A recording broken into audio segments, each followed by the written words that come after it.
प्रेमी श्रोतागणों, हम आज उपमन्यु द्वारा भगवान शिव की उपासना की कथा का श्रवण लाभ प्राप्त करेंगे। आइए हम कथा आरंभ करते हैं। उपमन्यु व्याघ्रपाद मुनि के पुत्र थे। उन्होंने पूर्व जन्म में ही आध्यात्मिक सिद्धियां प्राप्त कर ली थी। ये क्रम आध्यात्मिक शक्तियों का किसी एक जन्म में पूर्णता नहीं प्राप्त करता।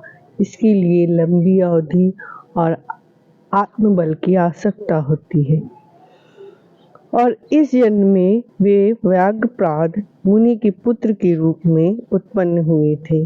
बचपन से ही वे अपने मामा के घर रह रहे थे, क्योंकि उनके माता पिता अत्यधिक निर्धनता का जीवन व्यतीत कर रहे थे।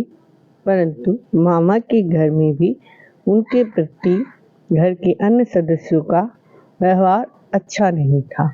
निर्धनता अपने साथ व्यक्तियों के व्यवहार में और स्वभाव में परिवर्तन को स्पष्ट रूप से दिखलाती है। ये सामान्य जनमानस की स्वाभाविक प्रवृत्ति है। वे रूखा सूखा भोजन करके किसी प्रकार अपना जीवन व्यतीत कर रहे थे। यदि किसी का स्नेह उन्हें प्राप्त था तो केवल अपनी माँ का, जो अपने पुत्र के साथ उसी घर में रह रही थी। एक दिन किसी प्रकार बालक उपमन्यु को पीने के लिए कहीं से दूध मिल गया। बच्चे तो थे ही, अतः वे घर पर आकर माँ से दूध के लिए हठ करने लगे। माँ उनकी इस हठ को किस तरह पूरा कर पाती, क्योंकि उनके पास साधनों का सर्वथा अभाव था। परंतु वे तपस्वियों का जीवन व्यतीत कर रही थी। उन्हें किसी तरह बहलाने का प्रयास करने का उपाय सोचा और कुछ बीज एकत्रित करके पानी के साथ पीसे हुए कृत्रिम दूध को तैयार करके बालक उपमन्यु को पीने के लिए दे दिया। उपमन्यु ने दूध का एक घूंट पीकर ही माँ से कहा, माँ, आपने मुझे जो दूध दिया है वह दूध नहीं है। इस पर माँ अपने आप को असहाय पाकर अत्यंत दुखी हुई। उपमन्यु को सांत्वना देते हुए उन्होंने कहा, पुत्र, हम लोग निर्धन हैं। दूध जैसी वस्तु का हम लोगों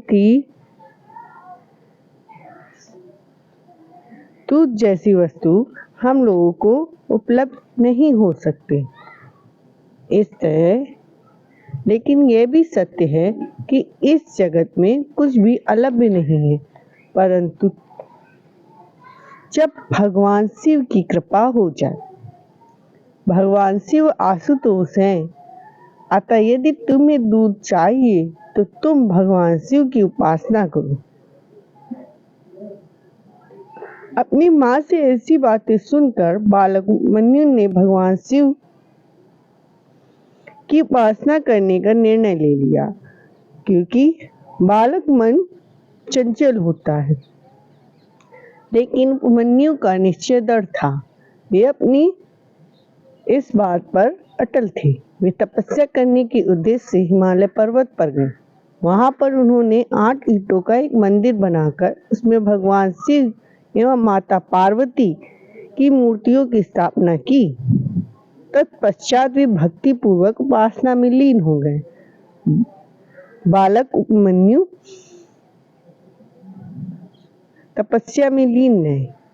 उनकी कठोर तप, उनकी भक्ति की शक्ति से तीनों लोग जलने लगे, क्योंकि बालकों पर भगवान जल्दी प्रसन्न होते हैं। अत्यंत व्याकुल होकर देवगण भागकर भगवान शिव के पास आए और कहने लगे, प्रभु, हम बालक उपमन्यु की तपस्या के तेज से अत्यंत भयभीत हैं। वे आपको प्रसन्न करने के उद्देश्य से कठोर तप कर रहे हैं। आप कृपा करके उन्हें दर्शन देकर उनकी मनोकामना को पूर्ण करें। भगवान शिव बालक उपमन्यु की भक्ति की परीक्षा लेने के उद्देश्य से हिमालय पर्वत पर आए। उस समय भगवान शिव देवराज इंद्र का, माता पार्वती सची का एवं नंदी ऐरावत हाथी का रूप धारण करके प्रकट हुए। इंद्र रूपधारी भगवान शिव ने बालक उपमन्यु से वर मांगने के लिए कहा। इस पर बालक उपमन्यु ने भगवान शिव के प्रति अटल भक्ति के लिए प्रार्थना की। तब इंद्र ने बने भगवान शिव ने स्वयं अपनी आलोचना शुरू कर दी, क्योंकि उनका उद्देश्य तो बालक उपमन्यु की परीक्षा और सच्ची निष्ठा को देखना था। परंतु बालक उपमन्यु अपनी मांग पर अडिग रहा। वह केवल भगवान शिव में सच्ची भक्ति की प्रार्थना करता रहा।